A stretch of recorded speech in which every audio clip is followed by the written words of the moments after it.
আসসালামু আলাইকুম সুপ্রিয় শিক্ষার্থীবৃন্দ। আজ আমরা 2021 সালে পরিবিন্যাসকৃত যে সিলেবাসটা আছে সেই সিলেবাসটি আলোকে তোমাদের সপ্তম অধ্যায়ের নগ্নবীজি উদ্ভিদের বৈশিষ্ট্যগুলো নিয়ে আলোচনা করব।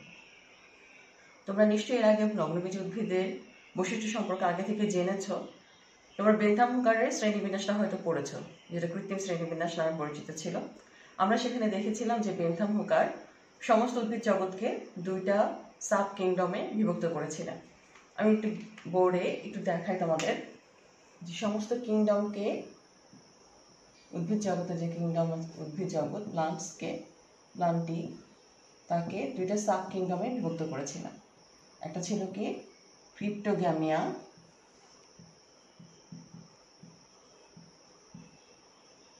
এবং আরেকটি হচ্ছে ফেনোনোগ্যামিয়া।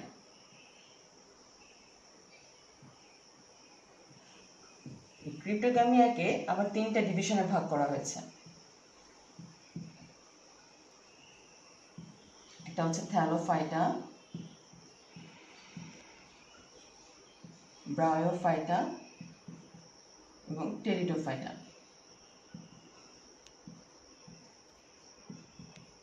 আর এই ফেনোনোগ্যামিয়াটাকে স্পার্মাটোফাইটা নামে একটা ডিভিশনে ভাগ করা হয়েছে, স্পার্মাটোফাইটা, যেটা কিনা সপুষ্পক উদ্ভিদ এবং যাতে উন্নত tissue system, vascular tissue system বিদ্যমান। এই স্পার্মাটোফাইটা আবার এই বিভাগে আবার দুই ধরনের প্লান্টস আছে। একটা হচ্ছে কি জিমনোস্পার্মি, একটা হচ্ছে অ্যাঞ্জিওস্পার্মি।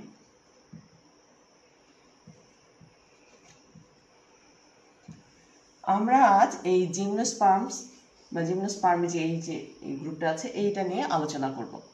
আমরা যদি একটু দেখো যে এই ক্লাসিফিকেশনে টেরিডোফাইটা এবং অ্যাঞ্জিওস্পার্মি এই দুইটার মাঝামাঝি অবস্থানে কিন্তু জিমনোস্পার্মির অবস্থান। অর্থাৎ টেরিডোফাইটা চেয়ে একটু উন্নত ধরনের হচ্ছে জিমনোস্পার্মি এবং অ্যাঞ্জিওস্পার্ম থেকে একটু অনুন্নত হচ্ছে জিমনোস্পার্ম। অর্থাৎ টেরিডোফাইটা এবং অ্যাঞ্জিওস্পার্মের মাঝামাঝি অবস্থানে একে স্থান দেওয়া হয়েছে। তাহলে আমরা দেখতে পাচ্ছি যে জিমনোস্পার্মির যে প্লান্টগুলো আছে সেই প্লান্টগুলো আসলে বৈশিষ্ট্যটা কি, এখানে তোমার বীজ উৎপন্ন হবে এবং সেটাতে উন্নত tissue system, vascular tissue system বিদ্যমান। কিন্তু জিমনোস্পার্মিক প্লান্টটাকে আগে যেভাবে সপুষ্পক উদ্ভিদ বলা হতো, এখন কিন্তু তাকে সপুষ্পক উদ্ভিদ বলা হয় না। কারণ এটাতে যে সম্পূর্ণ যে ফুলের যে গঠনটা আছে, যেখানে গর্ভাশয় থাকে, গর্ভদণ্ড বা গর্ভমুণ্ড থাকে, এখানে কিন্তু সেরকম দেখা যায় না। এখানে স্পোরোফিল বিদ্যমান থাকে। আর যেহেতু এখানে গর্ভাশয় থাকে না, যার কারণে কি হচ্ছে, বীজটা আবৃত থাকে না, যার কারণে ফল উৎপন্ন হয় না। আর এই জন্য জিমনোস্পার্মিক প্লান্টস আমরা সেইগুলো প্লান্টসকে বলবো যাদের তোমার বীজ উৎপন্ন হবে কিন্তু বীজটা অনাবৃত থাকবে, কোনো ফল উৎপন্ন হবে না, এবং যাতে ভাস্কুলার টিস্যু সিস্টেম, উন্নত ধরনের ভাস্কুলার টিস্যু সিস্টেম বিদ্যমান থাকে, সেই সমস্ত প্লান্টসগুলোকে আমরা বলবো জিমনোস্পার্ম। দেখো যে জিমনোস্পার্ম প্লান্টটা নামটি কোথা থেকে এসেছে। দুটো গ্রিক শব্দ,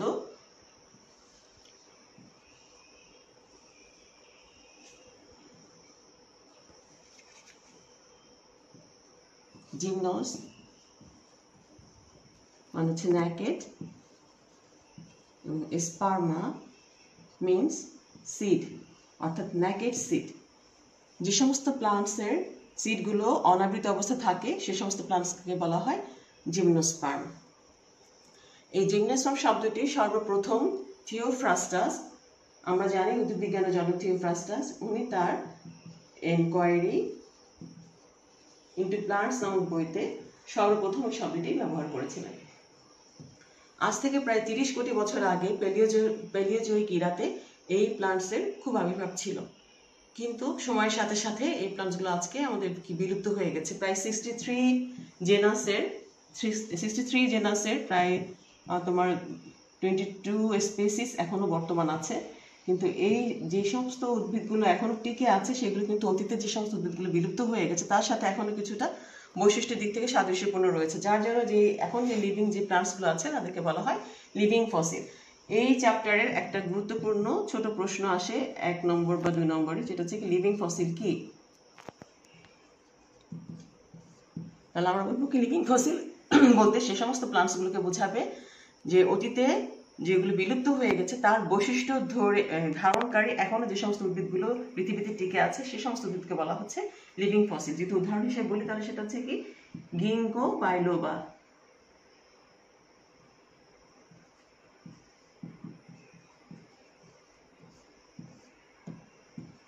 আর আছে তোমার সাইকাস, পাইনাস, নিটাম এটসেট্রা। তা আজ আমরা মূলত এই জিমনোস্পার্মিক প্লান্টসের বৈশিষ্ট্যগুলো নিয়ে মূলত আলোচনা করব এবং নেক্সট ক্লাসে আমরা এই একটা প্রতিনিধি স্বরূপ সাইকাসের বিস্তারিত আলোচনা করব। তো আজ আমরা শুধুমাত্র জিমনোস্পার্মিক প্লান্টসের যে ক্যারেক্টারিস্টিক যে আছে সেগুলো নিয়ে একটু আলোচনা করি। দেখো, জিমনোস্পার্মিক প্লান্টসটার প্রধান দেহটা হচ্ছে মূলত স্পোরোফাইটিক। আমরা জানি কি স্পোরোফাইটিকটা হচ্ছে বলতে কি বোঝায়, যেটা হচ্ছে রেণু ধারণ করে রাখে, তাকে বলা হচ্ছে স্পোরোফাইটিক। এটার প্রধান দেহ হচ্ছে স্পোরোফাইটিক, অর্থাৎ টুয়াইস এন। এবং এটা যে স্পোরগুলো তৈরি করে, দু ধরনের স্পোর তৈরি করে, একটা হচ্ছে কি মাইক্রোস্পোর, একটা হচ্ছে মেগাস্পোর। এই দু ধরনের স্পোর যে তৈরি করছে, যেটা কি একই রকম দেখতে নয় বিধায় এই ধরনের স্পোর ধারণকারী উদ্ভিদকে বলা হচ্ছে কি হেটেরোস্পোরাস।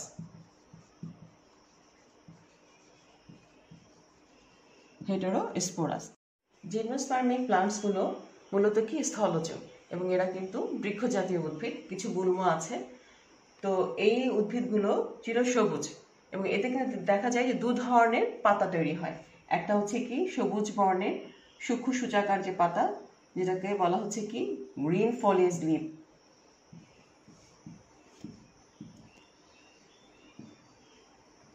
গ্রিন ফলিয়েজ লিভস এবং হচ্ছে স্কেল লিভস, যেটা দেখতে কিনা ব্রাউন কালার।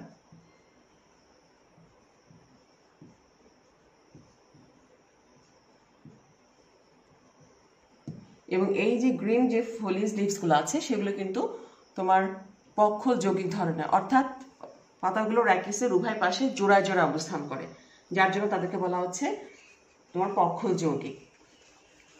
এই উদ্ভিদটা চিরসবুজ উদ্ভিদ এবং এর দেহে কিন্তু কোনো ফুল উৎপন্ন হয় না। মানে ফুল উৎপন্ন হয় না বলতে এর কিন্তু গর্ভাশয় থাকে না, গর্ভদণ্ড, গর্ভমুণ্ড কোনোটাই থাকে না। এরা স্পোরোফিল তৈরি করে, এটা স্পোরোফিল তৈরি করে। এবং এই প্লান্টটা হচ্ছে তোমার ইউনিসেক্সুয়াল প্লান্ট। এখানে যে মাইক্রোস্পোরোফিল, এখানে মাইক্রোস্পোরোফিল তৈরি হয়, অর্থাৎ পুং রেণুপত্র তৈরি হয়। এবং এই পুং রেণুপত্র দেখতে অনেকটা হচ্ছে এরকম। আমরা যদি সাইকাসের একটা উদাহরণ দিয়ে এটা বলি, এই পুং রেণুপত্রটা দেখতে হচ্ছে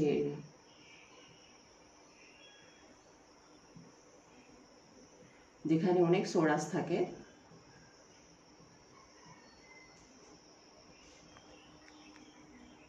সোরাসটা হচ্ছে কি অনেকগুলো স্পোরঞ্জিয়াম, মানে একটাকে বলা হচ্ছে স্পোরাঞ্জিয়াম, যেখানে স্পোর তৈরি হয়। এটা হচ্ছে কি মাইক্রোস্পোরোফিল।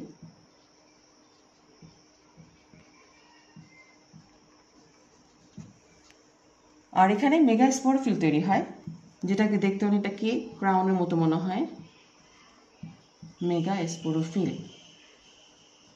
মেগাস্পোরোফিল বা স্ত্রী রেণুপত্র।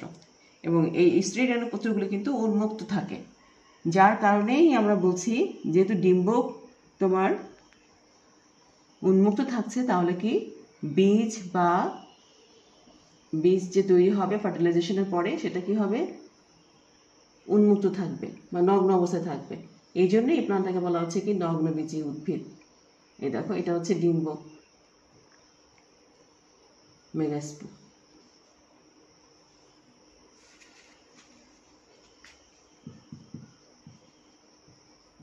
এই ডিম্বকটা উন্মুক্ত থাকছে, এর কিন্তু কোনো গর্ভাশয় নেই, কোনো আবরণ নেই। গর্ভাশয় যেহেতু নাই, যার কারণে এটা হচ্ছে কি এতে কোনো ফল তৈরি হয় না এবং ডিম্বকটা উন্মুক্ত থাকে, যার ফলে সরাসরি পরাগায়নকালে দেখা যায় যে পরাগায়ন সরাসরি এই ডিম্বক রন্ধ্রে মাইক্রোপাইলে সরাসরি পতিত হয় এবং সেখানে ফার্টিলাইজেশন ঘটে।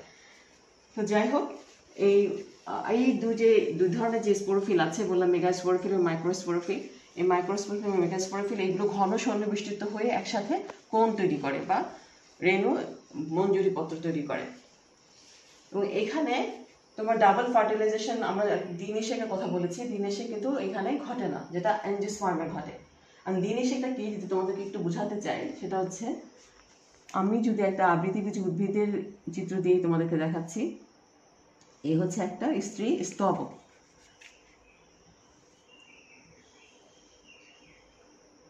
এই যদি আমি একটা ডিম্বক আঁকি,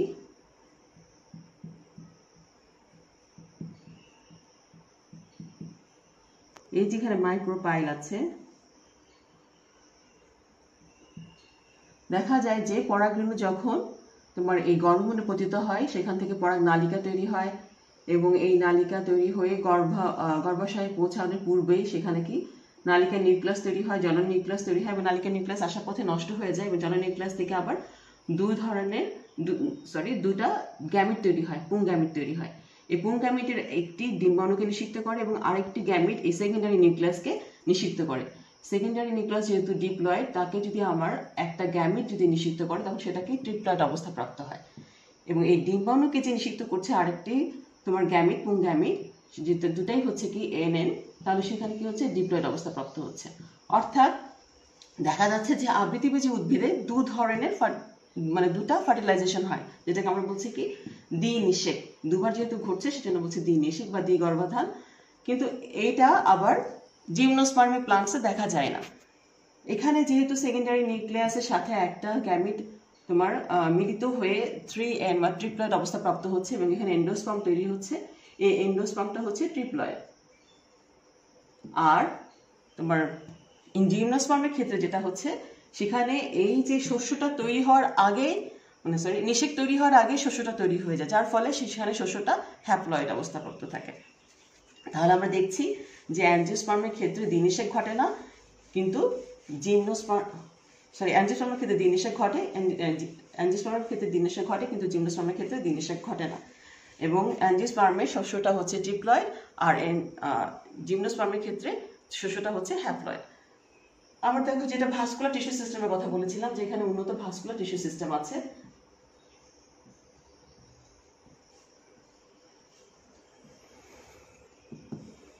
এই জিমনোস্পার্মিক প্লান্টসের কাণ্ডের ভাস্কুলার টিস্যু সিস্টেমটা হচ্ছে তোমার সমপার্শ্বীয় মুক্ত।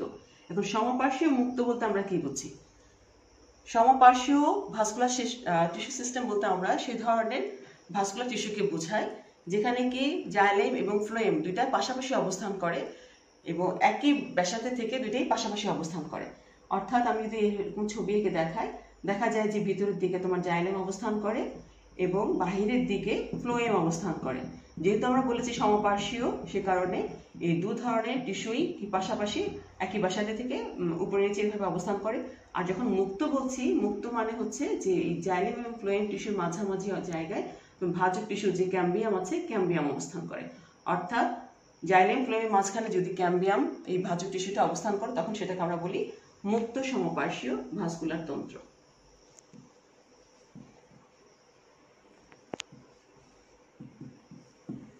তাহলে জিমনোস্পার্মিক প্লান্টসের কাণ্ডে আমরা সমপার্শ্বীয় মুক্ত ভাস্কুলার টিস্যু তন্ত্র দেখতে পাই।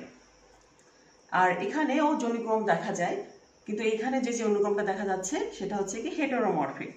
আমরা যৌনিক্রম বলতে কি বুঝি? যৌনিক্রমটা হচ্ছে যে একটা উদ্ভিদ বা জীবের ক্ষেত্রে একটা জীবন চক্র, যেখানে তোমার গ্যামেটোফাইটিক জোন এবং স্পোরোফাইটিক জোন দুটাই কি পর্যায়ক্রমে আবির্ভূত হবে।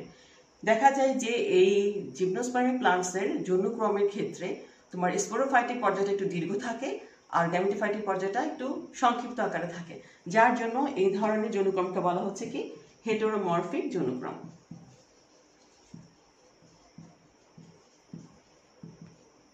হেটেরোমরফিক যৌনক্রম। জিমনোস্পার্মিক প্লান্টসের ক্ষেত্রে আরো কিছু দেখা যায়, বৈশিষ্ট্য দেখা যায়, সেটা কি যেখানে আর্কিগোনিয়া উপস্থিত থাকে এবং এখানে যে শুক্রাণু তৈরি হয় সেই শুক্রাণুটা হচ্ছে ফ্লাজেলা বিহীন। তো এই হচ্ছে মূলত আমাদের জিমনোস্পার্মিক প্লান্টসের মূল যে বৈশিষ্ট্যগুলো। তারপরে তোমাদের সুবিধার্থে আমি আরেকবার জিমনোস্পার্মিক প্লান্টসের বৈশিষ্ট্যগুলো বলছি। জিমনোস্পার্মিক প্লান্টসের মূল দেহটা হচ্ছে স্পোরোফাইটিক। এদের গর্ভাশয় থাকে না বিধায় এদের ফল উৎপন্ন হয় না এবং এদের যে ডিম্বকটা থাকে সেই ডিম্বকটা উন্মুক্ত থাকে। উন্মুক্ত থাকার কারণে এই যখন ফার্টিলাইজেশন হয়, ফার্টিলাইজেশনের পরে যেহেতু উন্মুক্ত থাকছে, সেই বীজটাও পরবর্তীতে ডিম্বকটা যেহেতু বীজে পরিণত হয়, সেই বীজটাও উন্মুক্ত থাকে, তার কোনো ফল নেই, যার ফলে বীজটা অনাবৃত থাকে। আচ্ছা, এই উদ্ভিদগুলো হচ্ছে তোমার চিরসবুজ এবং সেটা বৃক্ষ জাতীয়। এদের দু ধরনের পাতা দেখা যায়, একটা হচ্ছে সবুজ বর্ণের তোমার সূচাকার পাতা, আর একটা হচ্ছে বাদামি বর্ণের স্বল্পপত্র, যেটা বলে স্কেল লিভস। এবং এদের ভাস্কুলার টিস্যু সিস্টেম, কাণ্ডের ভাস্কুলার টিস্যু সিস্টেম হচ্ছে মুক্ত সমপার্শ্বীয় ভাস্কুলার তন্ত্র। এদের এই উদ্ভিদ দেহে দু ধরনের স্পোরোফিল তৈরি হয়, একটা হচ্ছে মেগা স্পোরোফিল বা স্ত্রী রেণুতন্ত্র রেণুপত্র, আর একটা হচ্ছে মাইক্রোস্পোরোফিল বা পুংরেণু পত্র।